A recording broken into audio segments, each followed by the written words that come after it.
السلام عليكم. شوفوا الفرحة ديال الشباب السالمين بعد الفوز على الوداد. يستاهلوا.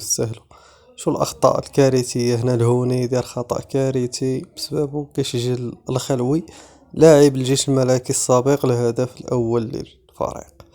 هنا التعادل الوداد بعد التمريرة من الظهير الأيمن الودادي العملود وكيماركي الجزائري الهدف التعادل. وهنايا هدف الثاني الفريق السوالم بعد خطأ كارثي من حارس مرمى الوداد المطيع. فين راه داك اللي كيسرحكم هداك داك السراح هداك عادي الراقي آه، السبب الرجاء السبب الجيش هما وعدم انتصار ديال الوداد هو التحكيم والبكاء.